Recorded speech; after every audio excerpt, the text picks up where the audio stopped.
We now pick it up today is the question of how we attract the spiritual forces which our writings tell us permeate the entire creation.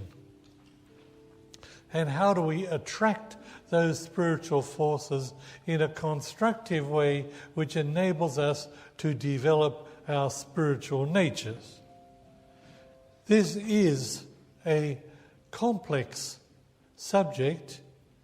It involves our understanding of the interaction of the material and spiritual worlds, and that is quite complex. Fortunately, it has been made incredibly simple.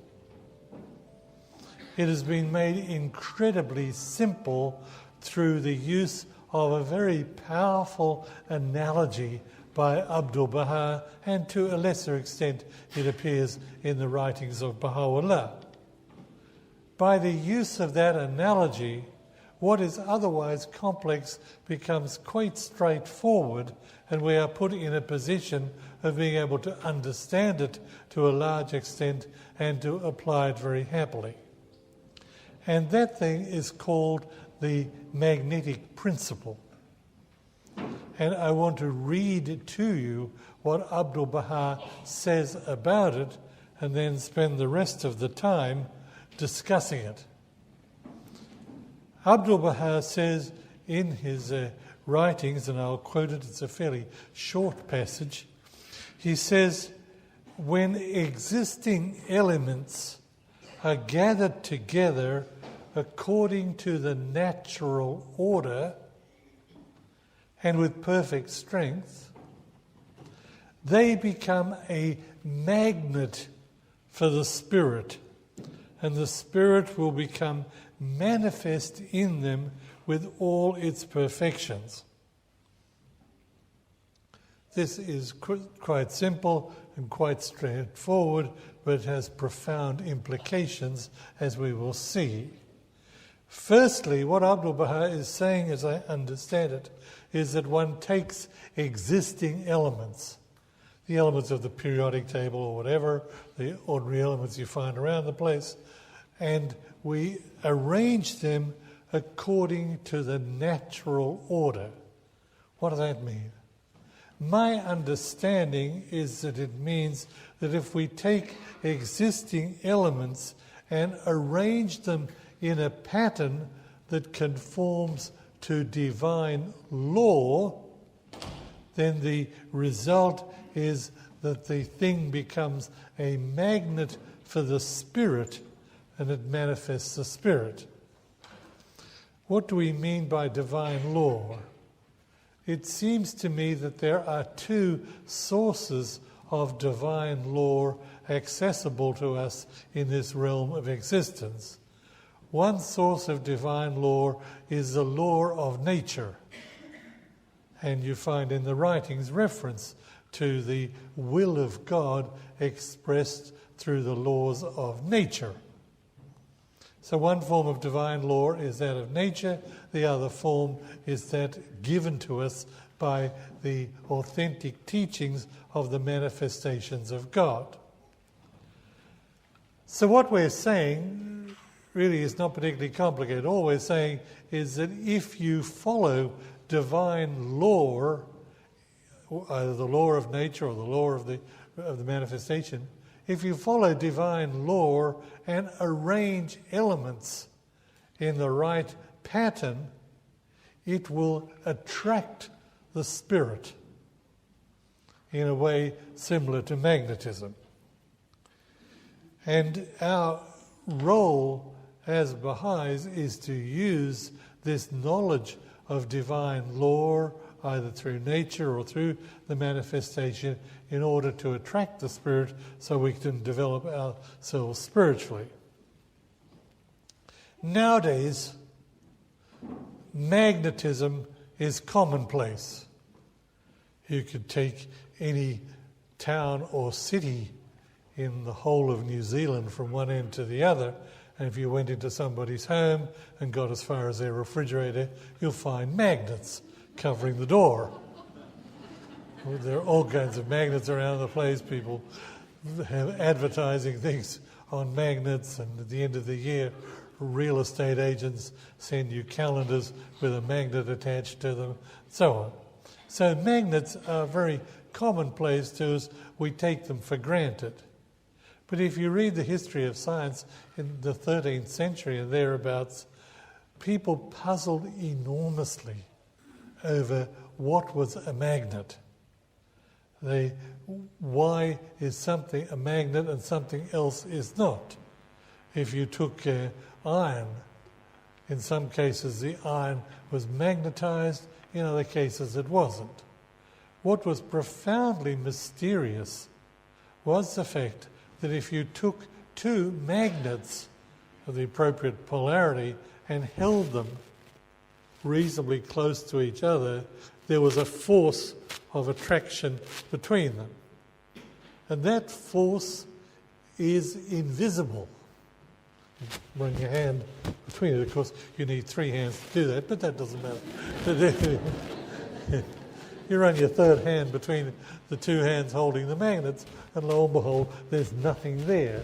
You don't feel anything between the two magnets, but there is a force, and that force is inclining the two magnets to come together with a bang. And we take it for granted, it's commonplace, it's straightforward, nobody becomes too excited about it, but it was something very, very curious that people puzzled over. Philosophers of the 13th century wrote about this mysterious, invisible force generated as a result of the creation of a magnet.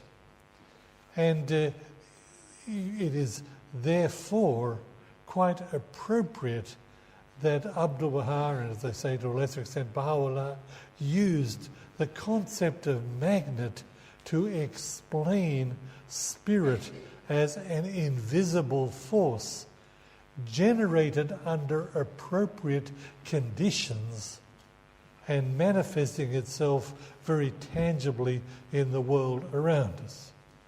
We know that magnetism can indeed be an extremely powerful force. In certain parts of the world, such as Shanghai and elsewhere, they have what they call the Maglev Train from one of the airports in Shanghai into the downtown area. And it functions according to magnetism to retain a distance between the train and the track, which reduces friction, of course, and the thing zips along at some high speed. So magnetism is not just refrigerator doors, it is also powerful forces which are at work in locomotives as well as in all kinds of other industrial machinery.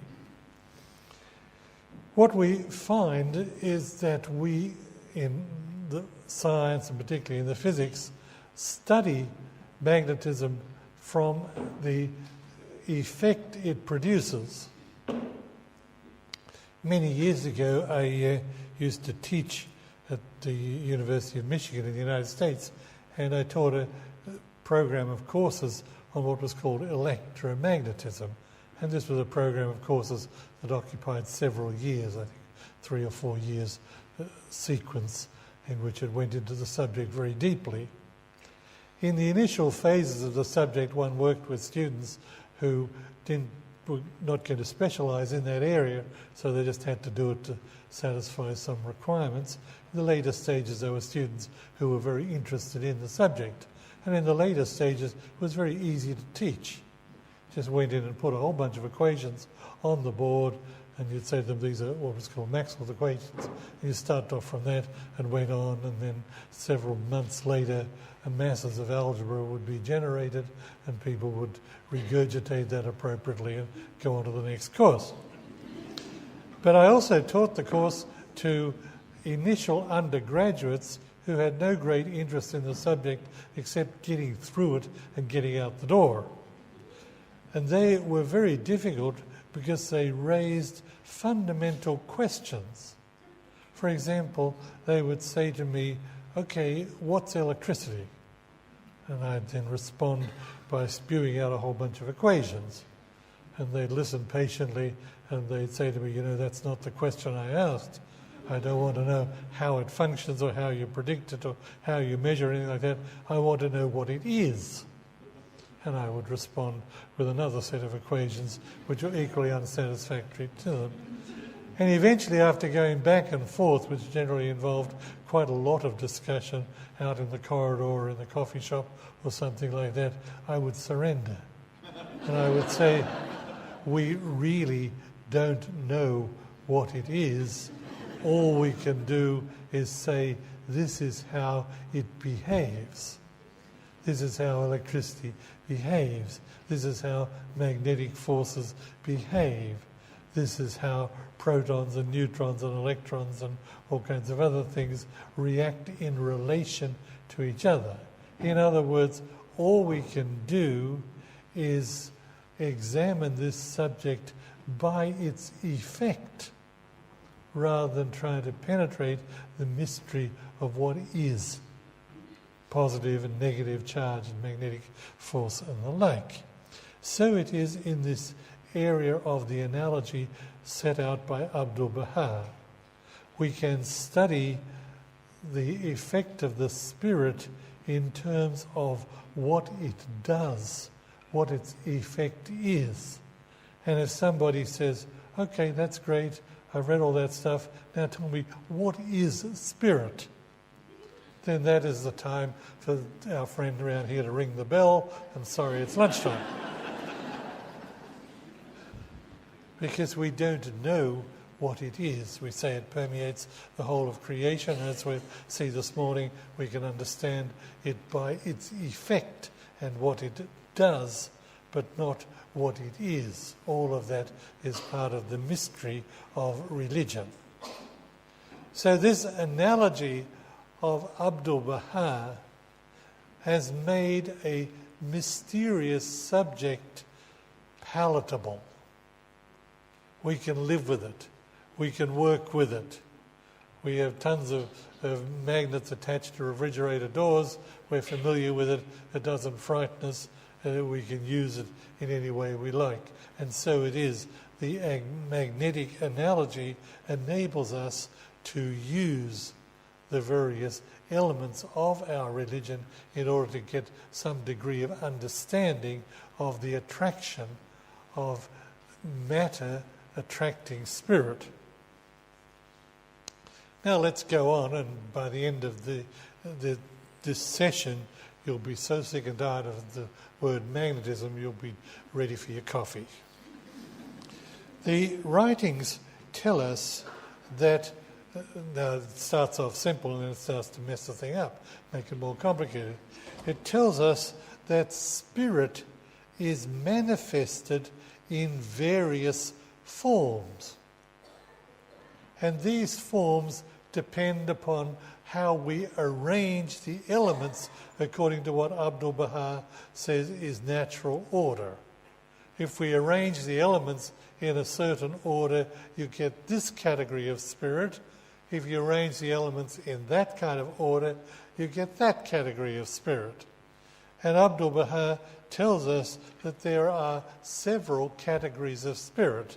Some of you will have read this already. It may not be news to you. I'm going to do it reasonably quickly because it'll take me off in another direction. We have what's called the mineral spirit. If you arrange the atoms in a certain way, you have a mineral. Arrange the atoms in another way, according to divine order, and you have a vegetable. So when you have an animal, the human spirit, and the like. And Abdu'l-Baha describes these as various categories of spirit, each one manifested according to the way you arrange the atoms. By you arrange the atoms, I don't mean you sit down and tinker with one atom after the other, get it all in the right shape. It is part of the natural order of the universe. He tells us that the mineral, for example, he says, as to the existence of spirit in the mineral, it is clear that minerals are endowed with spirit and life according to the requirements of that stage. A pretty radical idea. This poor old watch of mine has life to it. It has a spirit to it. It's not just a bunch of metal. It has a mineral spirit associated with it. And likewise with vegetables and animals and the like. Abdu'l-Baha goes on to point out that the one universal principle in spirit appearing in these various categories is that it is governed by the law of love. Abdu'l-Baha says, love is the most great law that ruleth this mighty and heavenly cycle, the unique power that bindeth together the divine, diverse elements of this material world.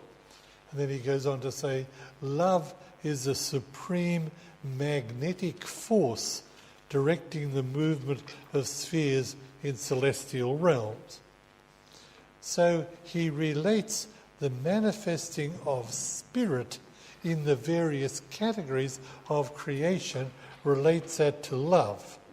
He goes on to point out that by love he means the power of attraction.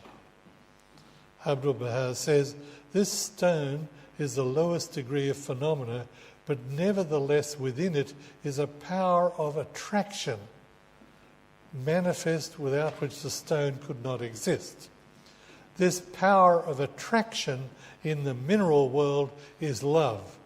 The only expression of love the stone can manifest. Okay, what we're talking about here is the manifesting of spirit in the mineral realm of creation. And Abdu'l-Baha seems to me is saying that it's manifested through the power of attraction or cohesion. We create a mineral, it's not of tiny little atoms all spread out all over the place. There is cohesion. It is a big hunk of stone that you have in front of you or the like. There is a power of attraction and cohesion.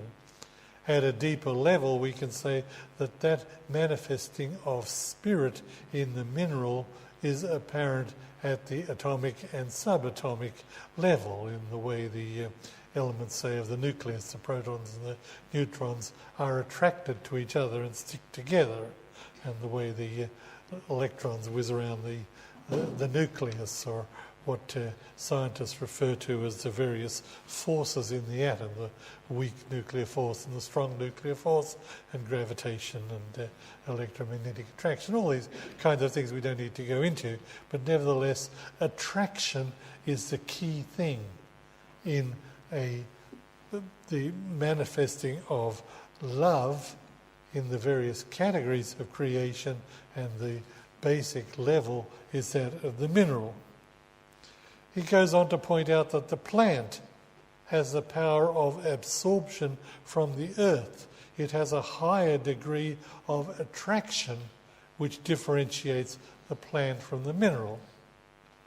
The plant doesn't just attract whatever's lying around, it sends out roots and picks up all kinds of trace elements that it needs in order to grow. It has a greater power of attraction. To the kingdom of the vegetable, this is an expression of love.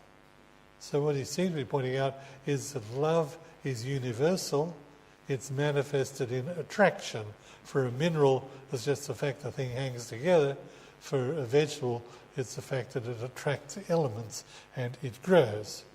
He goes on to speak about the animal world, and here he says the power of love makes itself still more manifest. Light of love is resplendent in the animal kingdom because the power of attraction, whereby certain elements cohere and cellular atoms commingle, now reveals itself in certain emotions and sensibilities which produce instinctive fellowship and association. And here I think what I get from this, Abdu'l-Baha is pointing out that this power of attraction occurs in the animal realm as well as in the vegetable and the mineral realm, but it has a different form in each category. And then, of course, he puts the crown in the whole thing by saying man is the possessor of a degree of attraction which is conscious and spiritual. Here, in an immeasurable advance, the human kingdom's spiritual susceptibilities come into view. Love exercises its superlative degree, and this is the cause of human life.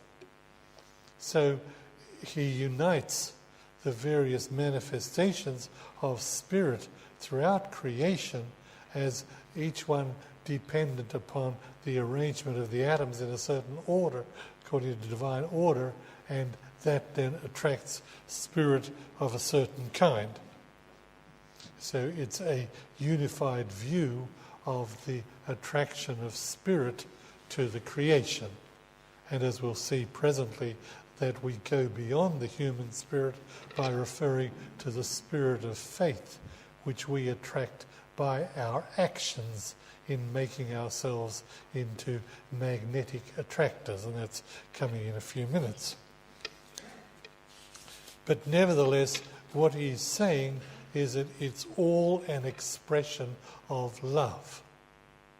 And the way love is expressed by a mineral is not that the mineral sends you a dozen roses and a box of chocolates, but rather that the mineral expresses its love through the fact that it has the power of attraction of elements all around it. Before we go on to develop this Abdu'l-Baha's ideas on magnetism, let me make one comment, in fact 2 comments. Firstly, most of what I'm presenting in this series of sessions is taken from the tablet to Dr. Forel. It's a tablet of Abdu'l-Baha, which he wrote, I think, in 1920 or 1921, and it's not easy to find it. India produced this giant thing of writings and utterances of Abdu'l-Baha, about 3 or 4 inches wide, and you'll find it's there, and it's in some other places as well, but that's probably the most accessible place. And in addition, you find that what he says in the tablet to Dr. Forel echoes things that Abdu'l-Baha says in some answered questions and various other places scattered throughout the writings.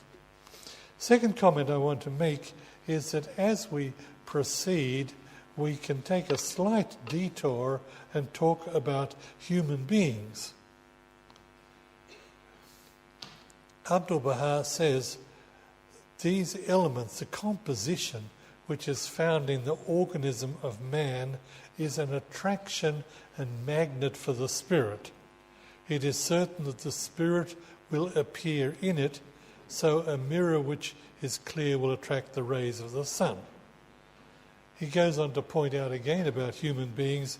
Existence of beings is conditioned upon the coming together of various elements and their non-existence upon the decomposition of constituent elements. For the composition causes the dissociation of the various elements. What I understand from that is that the formation of human beings, pregnancy to death, is an application of the magnetic principle. That when you arrange the atoms in an appropriate way, when the ovum is fertilized by the spermatozoa, then that arrangement of atoms of the fertilized ovum attracts the human spirit. And then later, when you get old and decrepit and you die, the elements disassociate and the human spirit is no longer associated with that magnet, with that element. Abdu'l-Baha points out that in the case of the other manifestations of spirit, the spirit is annihilated with the dissociation. With the human spirit it's not, it goes on to the next world. So the pattern of analogy breaks down at a certain point. This is quite interesting because there are a number of questions that are unsolved in the Baha'i teachings. One is the question of the test tube baby. And every so often somebody writes to the Universal House of Justice and says, I know there's all kinds of work going on about creating life in the test tube, and is that valid from a Baha'i perspective, and will they succeed? We're not talking about frozen embryos or anything like that. We're talking about starting off with inanimate material and creating literally in the test tube a fertilized ovum from which human life can come. Obviously it can't be done yet, and the question that has arisen, people have written to the House of Justice and said, will it ever be possible? And the response of the House of Justice, as I recall it, has been that we should let science proceed and it'll become clear with the progress of science, rather than the faith giving a ruling on that subject. One can argue it one way or the other. You could take these passages and say, if at some time in the future human beings are able to create a pattern which conforms to the divine order, then that would be the right pattern to attract the human spirit, and lo and behold, you would create human life in the test tube. The people who are arguing against it would say it's impossible to replicate the divine order. You may get 98% of it or 99.5% of it, but that's not 100% of it, and that would not attract the human spirit. And the argument is open. And as the House of Justice says, let time proceed, and as science advances, it'll become clear. The other question, which also is an open question, is the question of life in other parts of the universe. We certainly do have the statements of Gleanings and some other places concerning the fact that life is not confined only to this planet Earth, but in other parts of the universe. What is unclear from the writings is what form that life takes, whether there will in fact be little green men on Mars or whether there won't be. And there again, that is a question open to interpretation and open to the discoveries of astronomy and other sciences in the future. There is nothing in the Baha'i writings that is definitive about the nature of that life. We do have the various categories, including the human category, and one can say, well, that extends to other kinds of humans. What other kinds of humans remain to be determined. It is an open subject. You'll find in recent weeks or months there's been articles in the news about the discovery of rudimentary forms of life in areas where you would say it's impossible because there's a lack of oxygen or a lack of the appropriate temperature range or very high radioactivity like around Chernobyl or something like that, and yet you find life existing. So people are starting to revise their ideas of life and the conditions for its evolution or existence, and all of those things pertain to this issue here that we're looking at this morning about the creation of or attraction of life, attraction of the human spirit through the divine order. But they're questions we cannot answer. There's nothing about them explicit in the writings, but they're open questions which no doubt will be explored more fully during the course of this dispensation. But that was a kind of a detour. What I want to do now is to go back to the main part of my subject, which is that how we can attract the power of the Holy Spirit through the operation of the magnetic principle. And I want to take a number of examples which are drawn largely from Abdu'l-Baha. The first is a beautiful example taken from the writings of Abdu'l-Baha, in which he describes the manifestation of God himself as being a magnet. Abdu'l-Baha says, "The Lord has manifested the magnet of the souls and hearts in the pole of the existing world, to which all sacred hearts are attracted from far distant lands and countries. Thank thou God for being so attractable a body to be drawn to the magnet of the kingdom of God. And this is a very beautiful and illuminating analogy, referring to the fact that when the manifestation appears in the world, as Baha'u'llah has done, that he himself is a magnet with spiritual forces associated with him which attract us to the manifestation.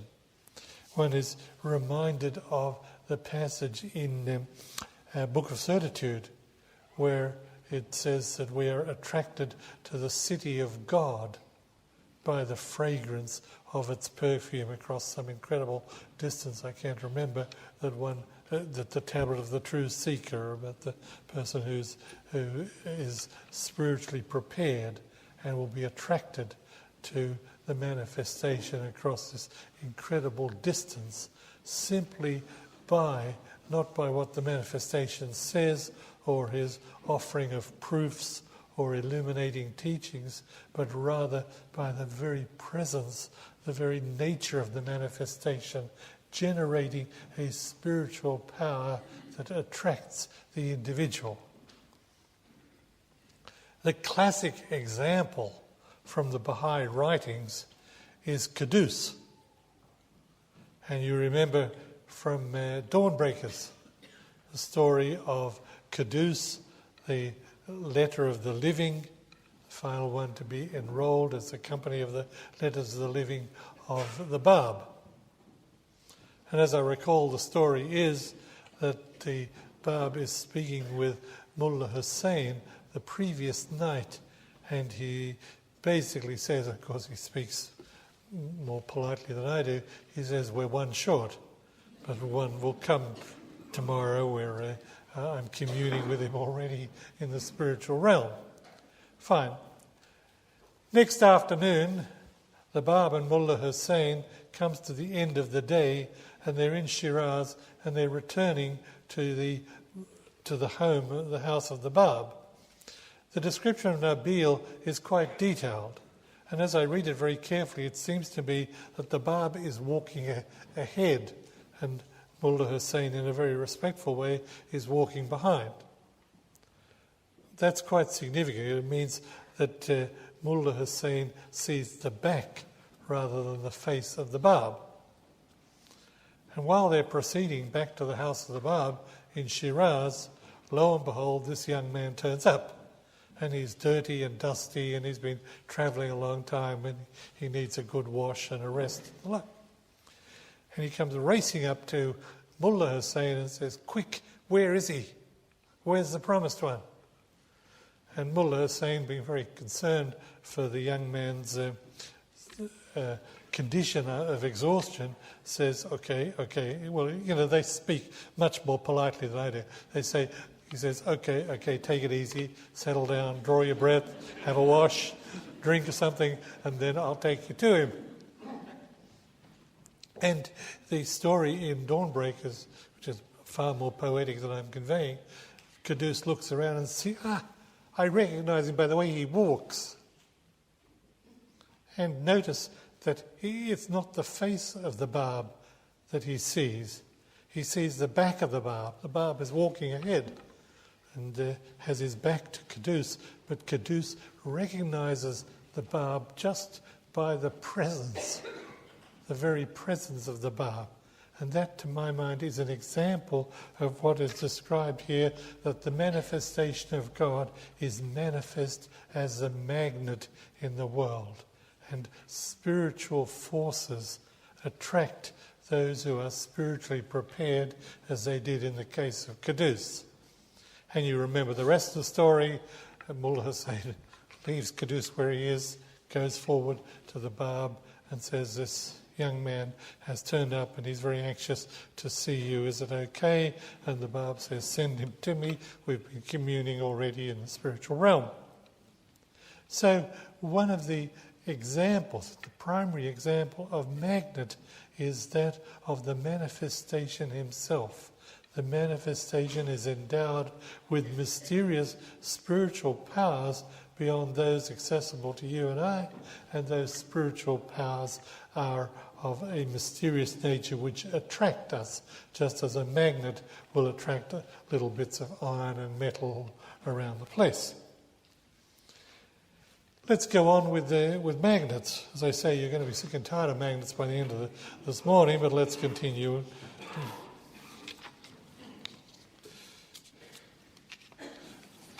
We find that in some places the term lodestone is used to refer to magnet. L-O-D-E, not L-O-A-D, L-O-D-E, lodestone, which is a poetic term for magnet. Lodestone is used in the little magnets that you find where north is. You find Baha'u'llah says about his revelation, these holy verses are the most potent elixir, the greatest and mightiest talisman. This revelation is endowed with such a power that it will act as a lodestone for all nations and kindreds of the earth. We can corrupt the text by substituting the word magnet for lodestone. Presumably we can get away with it if nobody finds out. This revelation is endowed with such power that it will act as a lodestone or magnet for all the nations and kindreds of the earth. And here we have the use of the analogy of the magnet to indicate not the manifestation himself, but his revelation, that it is endowed with a spiritual power which attracts others to it, just as a magnet has the magnetic power associated with it. Without having to mess around with the authoritative text, we can quote Abdu'l-Baha, where he refers to what he calls the divine magnet. The power of the Word of God will attract the hearts and bestow ecstasy and enthusiasm upon souls. So once again, reference to the revelation as being a magnet.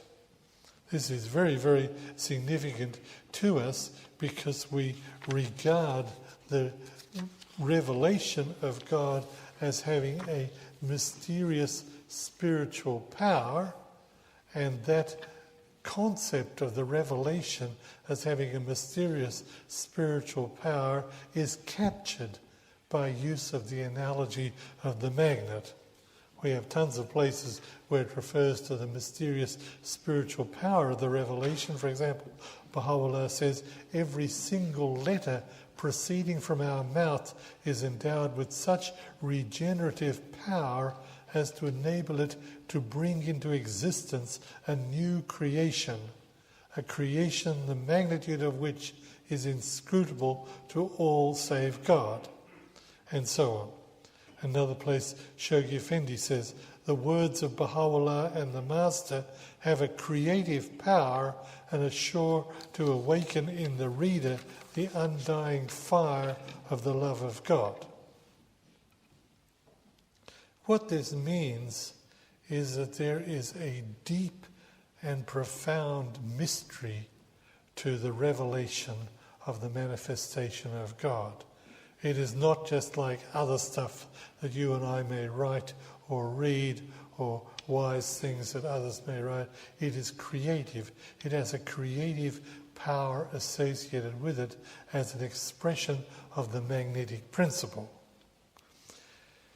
It's quite different from the words of human beings, and its understanding is limitless. There is no limit to the amount of understanding we can get from it. Sometimes one says to oneself, why do we describe the revelation of Baha'u'llah as having a mysterious creative power? Is it not simply words like other words? Take, for example, the Kitab-i-Iqan, the Book of Certitude. let's say 200 pages more or less. And we say it is the creative word. A skeptic says, come on, calm down. What do you mean creative word? Every word in the Kitabi-i-Khan, in the English translation, appears also in the Oxford English Dictionary. We don't say the Oxford English Dictionary has the creative word to it. It's as boring as could be. But we say that those same words, some of which appear in the Kitabi-i-Khan, have a creative, mysterious power, the power of regeneration and the like. How can that be? And the answer lies in pattern. The pattern of the words that appears in the Kitabi-i-Khan is a pattern that gives it, associated with it, a creative power.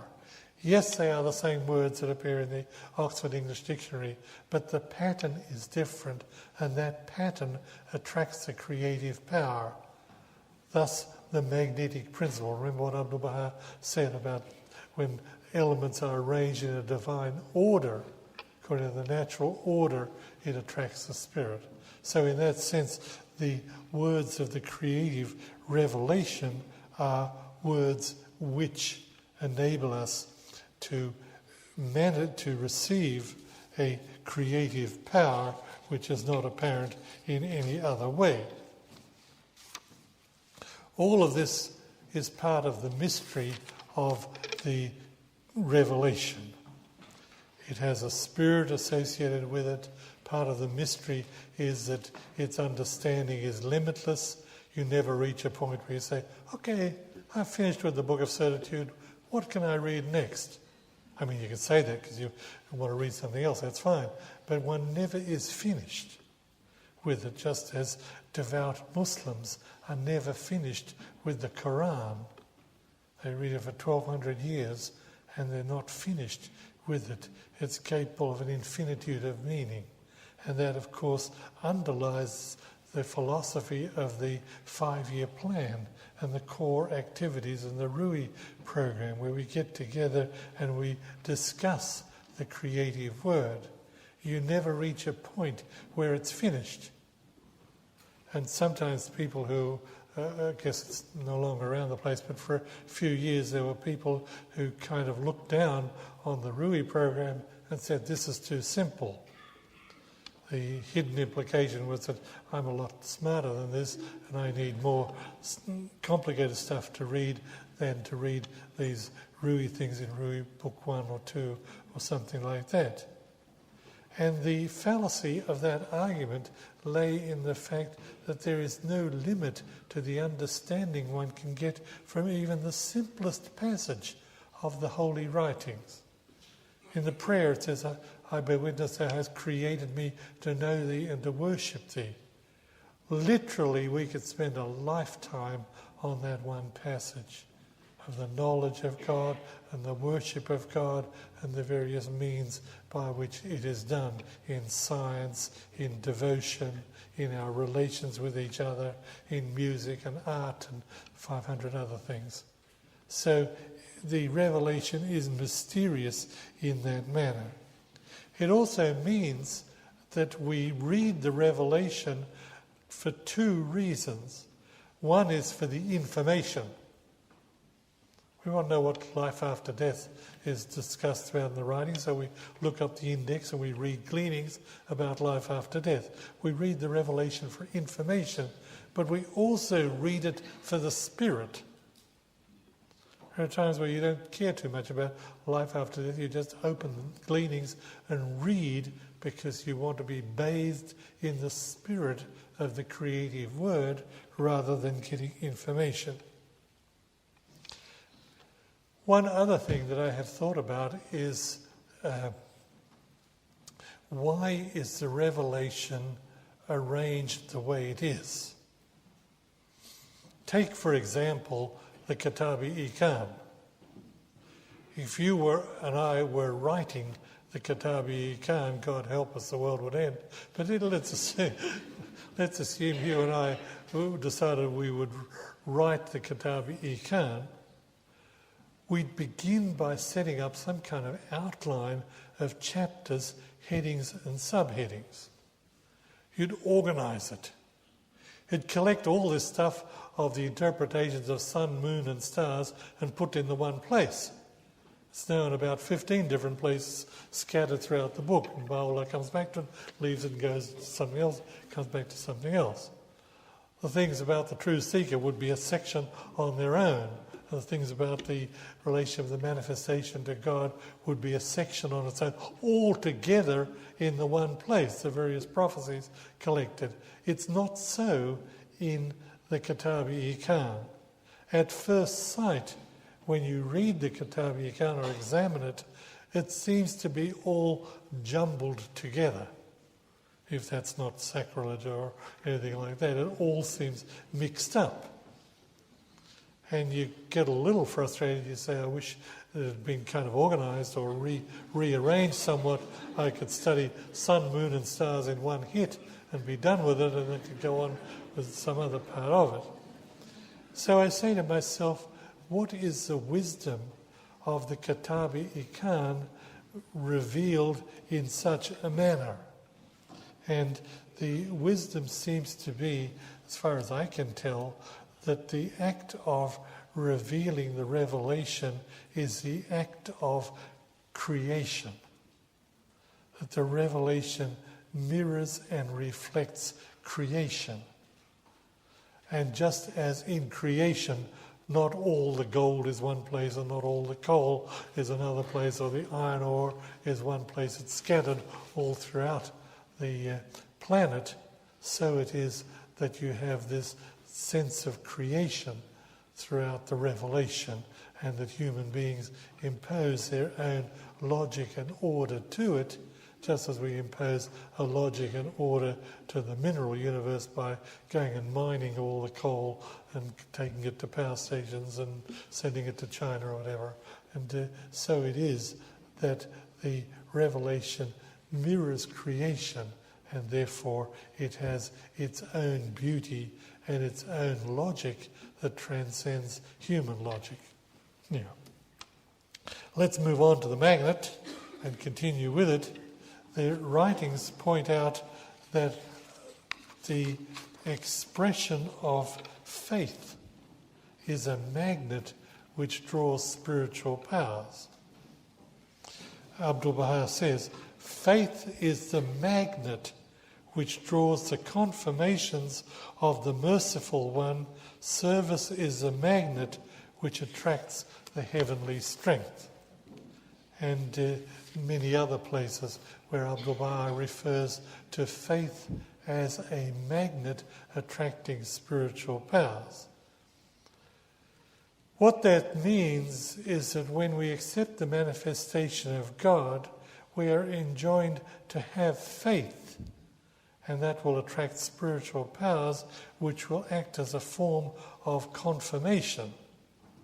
Whereas if you accept the manifestation and say, I'm not sure why Baha'u'llah said this and why he said that, and maybe he made a mistake, or maybe he was having a bad day, or something like that, then that's not the kind of faith we want, and that doesn't attract the spiritual powers and confirmations. So we have to take the first move. We have to reach out and say, I have faith, I believe. What Baha'u'llah says is right. I don't understand it, but I have faith. If we do that, then the spiritual powers are attracted by the magnetic principle, and then we are confirmed and we attain spiritual powers which lead us to a deeper understanding. So you find some people who go through their whole life on the edge, not quite sure whether they believe or not, waiting for confirmation before they plunge in fully in the step of faith. And God is a lot more patient than we are, and he's had a lot more time to think about it. So you wait and it's too late. What we have to do is have faith and commit ourselves in faith to the manifestation, and then the spiritual powers are attracted to us by the magnetic principle. Abdu'l-Baha describes prayer as a magnet. He says, the commemoration of God attracts confirmation and assistance like unto a magnet. As I said you'll be sick and tired of magnet by the end of the year. Well, here's another example that he describes this mysterious element of prayer as a magnet. Remember, I mentioned yesterday that to some people, prayer is a very strange phenomenon. The person goes into their bedroom or whatever, alone, and whispers certain words and comes out with a great sense of satisfaction. And you say to yourself, what's going on here? This person has simply been whispering certain words that no one else has heard, alone in their bedroom or some other room. But we know it is prayer, and that prayer recited with devotion has created a magnet. Remember what Abdu'l-Baha said about when elements are arranged in a natural order, they become a magnet. The natural order here is the act of prayer, the act of devotion, the attitude of devotion, and in some cases, of course, with obligatory prayer, the appropriate genuflections. It all creates the magnet which attracts spiritual powers, and so one has created a magnet through which prayer operates. We go on. Unity. Abdu'l-Baha says, unity and harmony is the magnet that draweth down the confirmations of God. Very, very significant to us. It is a source of understanding to us why we will go to considerable lengths to preserve unity. Not because we are necessarily as patient as we should be, but because we recognize that unity and harmony themselves attract spiritual powers, that by acting in a unified way, we are creating a pattern of divine order, creating a magnet which attracts spiritual powers. This also brings up a very important point. In considering unity and harmony, we have to recognize that Baha'u'llah was smart enough not to contradict himself. With you or me, you say, I've got a tape of his talk that he gave last year and he said the opposite. We contradict ourselves, we forget. Whereas the writings have no contradiction within them. And that is crucial when we're considering unity and harmony. Because if we take unity and harmony alone, without the other passages of the writings, we can be led into contradiction. For example, we value unity and harmony immensely, but we also value adherence to principle and the operation of justice by our elected bodies, the local, national and international. So we cannot say we're going to practice unity and harmony at the expense of adherence to principle or to justice. We're going to allow this person to get away with blue murder because otherwise we'll have disunity. That is a very invalid manner of thinking. We see adherence to principle and the application of justice by our elected bodies as the vehicle by which we progress to a greater level of unity. I remember some years ago a Baha'i from another country wrote to the House of Justice, and she was in a terrible quandary. She was a member of the Baha'i community, her husband was a member of the Baha'i community, and the husband was beating her up pretty bad. She was subject to quite significant domestic violence. And she went to her local assembly and said, my husband is beating me up and we need to get him to stop. Well, the local assembly tried and the guy wouldn't stop. And the local assembly then said to her, just accept it, just swallow it, because otherwise it'll disrupt the unity of the community and will affect the image of the faith in this city. And she, for various reasons, decided to write to the House of Justice. I'm skipping over a number of things here. Write to the House of Justice, and the House of Justice, a response has been published. It's been published quite extensively, and it's in this new fat book of Messages of the House of Justice from 1987 to 2001. And you find the House of Justice basically says, no way that we have to follow principle. We have to follow justice and the laws of Baha'u'llah, and that will lead to a greater reputation for the faith and a higher level of admiration for the consistency of adherence to principle than any other way. Don't cover it up. Don't hide it. Don't pretend it doesn't exist. Follow it through. Let the chips fall where they may, confident that the law of Baha'u'llah will produce a greater measure of unity.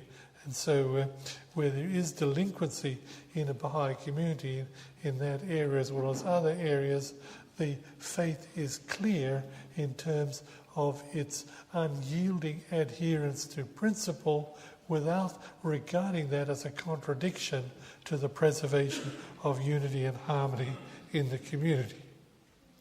And you find many other examples such as that, where somebody is acting in a dictatorial manner, or sometimes there is a dictatorial attitude on the part of a group of believers in a community, and that preserves unity because you're too frightened to open your mouth, basically. And the House of Justice has ruled on such cases that we have to follow the principles of the faith, even though that causes a temporary disruption. Teaching the faith.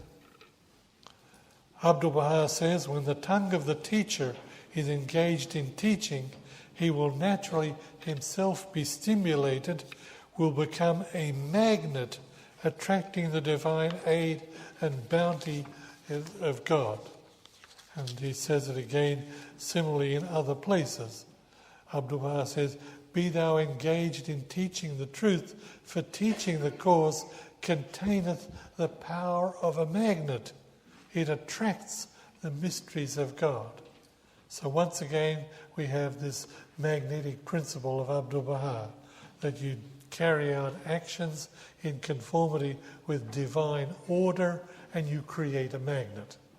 Here the individual engages in teaching the faith or attempts to teach the faith, or he or she finds that they have created in themselves a magnet to attract others through their effort and commitment to teaching the faith. And of course, we have innumerable examples, more than you want to know about, of how individuals strive to teach the faith, and the act of striving attracts people to the cause, irrespective of the quality of their presentation or the illuminating way in which they present the teachings. They create a magnet to attract others to the cause. They become a magnet. I'm reminded, I've got a few minutes, let me tell this little story fairly quickly. Some years ago, Janet and I went to a place called Waxahachie, Texas. Nobody's heard of Waxahachie. You've heard of Waxahachie, Texas, for crying out loud. Okay. Sure hope you don't know anybody there. This was a number of years ago, and the believers there are no longer around, so I can defend myself this way. We went to Waxahachie, Texas, out of Dallas, and visited the Baha'i community there.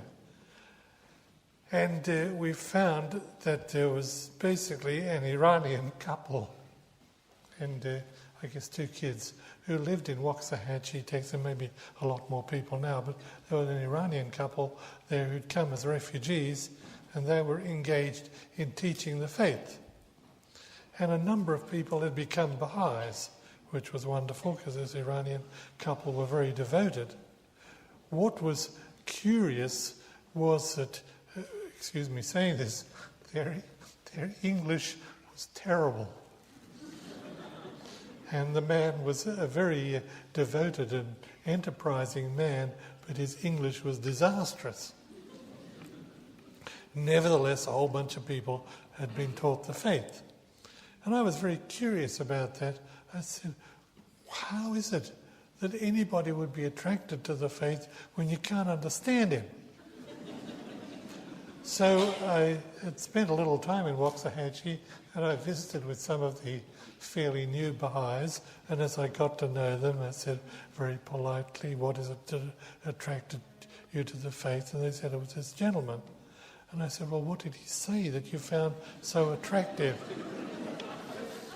I was trying to be polite and not to be judgmental and all the rest of it. And they said, well, let me tell you what happened. And what he did, you shouldn't do. You know, we'll have National Assembly on our back very quickly. What he would do is that he would stand outside his house in a street in Waxahachie, and he'd see people driving by. And it wasn't a very busy town in those days. And whenever he saw them driving by, he'd wave them down. So you'd have some poor soul minding his own business, driving along the road in Waxahachie, and there's this character. And it was a country town, and so people would stop and somebody needs some help, and they'd come and stop and park the car on the side of the road, and then our friend would come over and he'd tell them about the faith. Okay, what did he say? The new Baha'i said, I didn't know what he said. And I said, okay, you didn't know what he said, how come you're a Baha'i? And he said, I looked in his eyes and I saw sincerity and belief. And as I thought about it, I said to myself, that is the magnetic principle. That it is not what you say, it is the mysterious spiritual power. And that this very fine gentleman, he was attracting people not by the logic of what he said, not by the brilliance of his exposition. Maybe brilliant if you can understand it, but nobody can understand it. But it wasn't that, it was the spiritual power he manifested as a magnet that attracted others. So we have these statements of the writings about becoming a magnet in teaching the faith, and the point I make is that it's a mysterious spiritual process. It's not a logic. Obviously, be as logical as possible and try to speak a language that the local population can understand and all that kind of stuff. But nevertheless, the bottom line is that you become a magnet through the sincerity of effort, and that transcends logic, and spiritual powers are manifested through this process of teaching the faith. Finally, we come to our friend cleanliness. Remember, I mentioned this yesterday, and I mentioned it as one of the mysterious elements of the faith. It becomes somewhat clearer when we invoke the magnetic principle. Abdu'l-Baha says, even in the physical realm, cleanliness will conduce to spirituality, as the holy writings clearly state. And Abdu'l-Baha refers to the effect of purity and holiness, cleanliness and refinement on the exaltation of the human condition and the development of man's inner reality. Abdu'l-Baha says, the fact of having a pure and spotless body exercises an influence on the spirit of man. My understanding of it is that he is here referring to the magnetic principle, that when we conform to the divine order, we attract a spiritual power to us. The divine order in this instance is cleanliness, And if we make an effort to be clean, in whatever that means in various ways, that itself attracts a spiritual power, and that, as Abdul Baha says, the pure and spotless body exercise an influence on the spirit of man. We can go into a whole bunch of other things, psychological effects and physical effects of cleanliness and attitudinal effects on the individual, and the fact that people don't stand so far away from you if you're clean and all that kind of stuff. We can do those sorts of things, but nevertheless the bottom line is that it is the magnetic principle. The act of making yourself clean attracts a spiritual power associated with the very actions you have taken, and that has a spiritual influence on your spirit as well as on those around you. So it becomes another example of the magnetic principle. Before I stop and receive any questions, let me summarize what we've done today. Basically what we've said is that there is a magnetic principle set out by Abdul Baha, and that magnetic principle is in terms of arranging elements, which can include attitudes and the like, conforming to divine order, and Abdul Baha tells us that attracts the spirit, just as a magnet is attracted in that way, the magnetic force is attracted. And that this magnetic principle transcends the rationality of the materialistic outlook. What we're going now is going beyond the materialistic outlook by invoking the magnetic principle, by referring to the attraction of spiritual powers. I remember some years ago at the World Centre, had a bunch of visitors who are going to come in busloads to visit the shrine, and usually they're running late and the tour guide rushes them through. And I was around there, and a group of non-Baha'i visitors to Israel who came, and they were running late, and so they came to the shrine of the Bab, and in those days non-Baha'i visitors could enter the shrine of the Bab. Now, because of the crowds, it's not possible. Anyhow, and there were this group of individuals running late, and so one of them said, "I'll go in and see what's there." And the others waited outside. The individual who went inside came back and said, "There's nothing in there." So the others didn't need to bother going into the shrine of the Bab, and they could maintain their schedule and went off as they wished. And I remember being quite fascinated by that comment because it indicated a certain outlook by which there is nothing in the shrine of the Bab. There's nothing to see there. There's not even anything useful on the wall other than the tablet of visitation. It is basically an empty room. And someone from a materialistic outlook would find it very strange that Baha'is come from all over the world and take off their shoes and go in and put their forehead to the threshold of an empty room. And some of them weep, some of them are deeply moved by the empty room.